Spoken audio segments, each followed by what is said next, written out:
What's up, Warriors fans? It's your man Max here for Warriors Latest. As always, like, subscribe, and hit that notification bell as I do post new Warriors videos daily. Now, it is another dog day of August, which gives us just the waiting game of what's going to happen with Kuminga. Are the Warriors going to at least do something to at least get things going for the offseason? They still haven't made any moves, and we're just waiting and seeing to get this Kuminga situation resolved. But I did hear one of those slow news day rumors, and that was Jonathan Kuminga, Trace Jackson Davis, and two first round picks to the Sixers for Joel Embiid. And to be honest with you, if it was for a healthy 100% Joel Embiid, I would take this trade in a minute. But this is obviously a slow news day Warriors rumor because this is easily one of the worst trades I've ever seen the Warriors ever be involved in. I mean, look, Joel Embiid's a great player, but he is nowhere near the player he should be. I mean, I saw a statistic the other day that from 2014 up until now, Carmelo Anthony has played more games than Joel Embiid. And Carmelo Anthony has been retired for 2 years. So that really says a lot. And it's funny to think about, especially when these trades do come out and these rumors just, I guess, circulate. You're scratching your head thinking, okay, I could see why the team would do that if this player was healthy. But when this player is as good and as injury prone as Embiid, you just got to shake your head and say, nah, this just isn't going to work. This isn't a real thing. And it's just a dumb, dumb, dumb idea. So it's not even worth looking into. But it would be fun to see a healthy Joel Embiid with the Warriors because they would pretty much be unstoppable. I'm not even lying. You put it like a healthy Embiid, and I'm talking MVP season, maybe 2018 Joel Embiid, or just one of those seasons where he's just fully healthy, completely dominant. You know what? Let's go with that year he won the scoring title, and yeah, that would be a great piece for the Warriors because it would be four out, one in.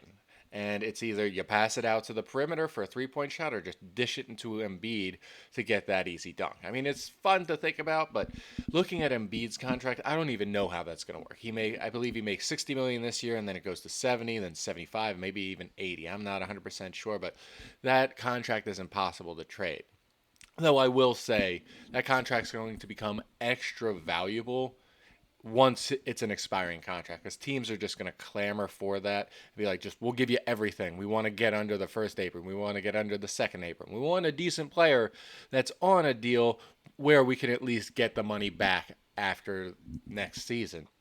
And I was reading a piece the other day about how the Clippers made the right move to just let Paul George walk as it gave him more cap flexibility. And I see Embiid just being the only value he has is giving a team cap flexibility when he's is in his contract year. So other than that, it's not a real trade. It's just somebody making up a rumor just for ideas because let's be honest, we're in the dog days of August. A lot of us should be at the beach and relaxing, but you know what? You got to love your Warriors. That's how it is, and I love my Warriors. Now, the other interesting thing that I did hear was that Steph finally made some comments on the whole Kuminga situation. Now, he didn't mention Kuminga by name, but he did really go into how he, Draymond, and Jimmy are just both preparing for the season individually and collectively, and they have to have everybody's mindset in the same place in order to win a title. And that I wouldn't call that a veiled shot at Kuminga because Steph, let's be honest, he's a player's player.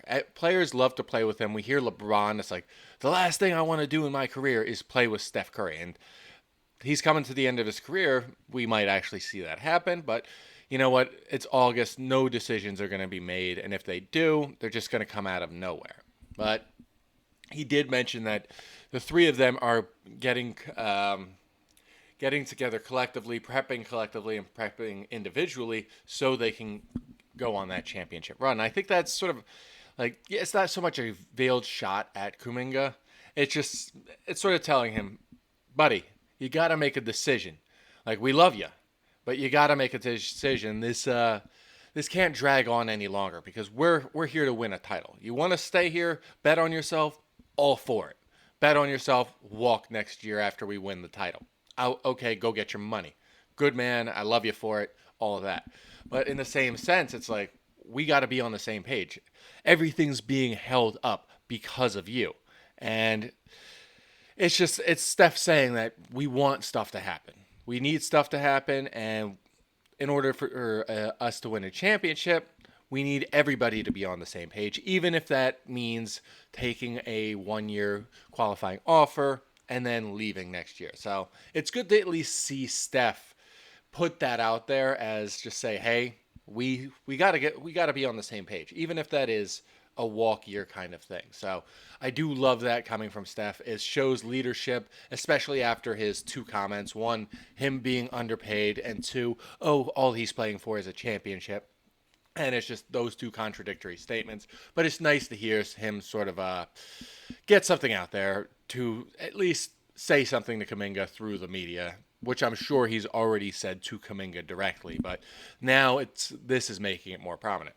But another thing I saw in the last few days is it's becoming pretty much a lock in the same way that that Al Horford coming to the Warriors is that Gary Payton's or not Gary Payton Jr., that's a different person. Gary Payton II is coming back to the Warriors. And that also brings up an interesting question because I love Gary Payton II. I've been following him since his days in college, and I think he's basically a shorter version of Draymond. And you bring him back, that's going to be an asset. He's not really a scorer per se, but he's a guy that's sort of a glue guy, can do it all like Draymond, except he's 6'2". He can body up some of those bigger players, be aggressive on defense, and maybe get a few buckets when need be. And I do love that coming from Gary Payton II.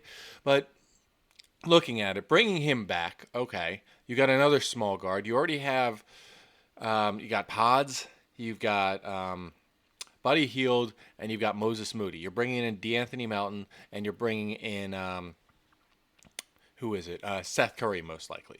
And I think about that. You got Seth, DeAnthony Melton, Pods, Buddy Hield, Moses Moody, and then you're bringing back Gary Payton II. That's 6 guards. And that's to go along with Steph and Jimmy. Well, Jimmy's probably going to play the 3 a little more, but with them, like that entire like roster on board, it makes you wonder. You're not going to win with 6 guards, and Mike Dunleavy knows this, and it makes me wonder. Maybe if they bring Gary Payton II back, it's sort of signaling that they're willing to move off of Moody and Buddy Hield to bring in a player that fits the mold for them. Like I said before, maybe trading Buddy Hield and Moses Moody for Vucevic, even though they keep saying they're keeping Vucevic.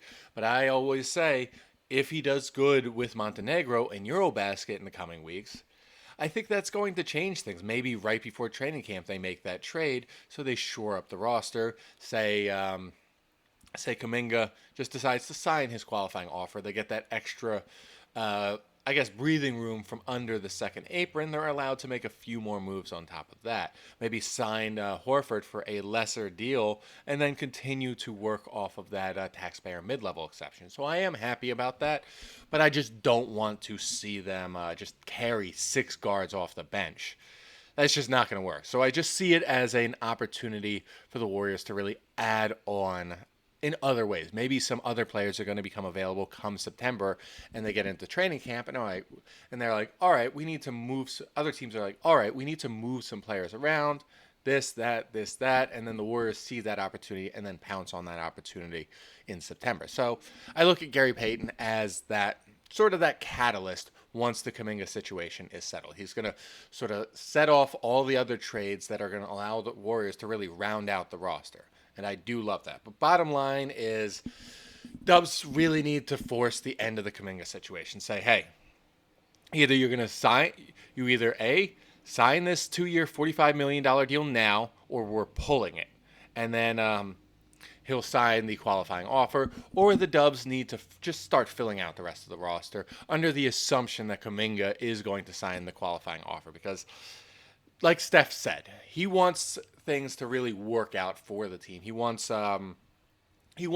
everybody to be on the same page, and as long as everybody's not on the same page going into training camp, things aren't going to be great. And if things aren't great from training camp all the way to the end of the season, you're not going to win a title. And I want to see Steph get his fifth title because nobody's really chasing Jordan anymore. Everybody's chasing Kobe and getting that fifth title. And I think getting that fifth title in just like different spot eras for Steph, like you have the initial dynasty run, you had the sequel with that 2022 run, and then just getting one more in 2026.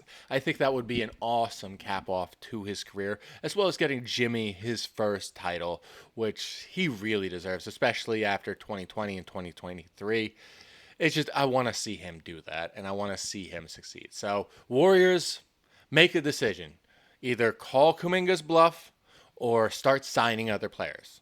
Now, that's all we have today for Warriors Latest. As always, like, subscribe, and hit that notification bell. And if you have any other ideas of what the Warriors should do to improve, feel free to comment below, as I love hearing your ideas. And as always, go Dubs.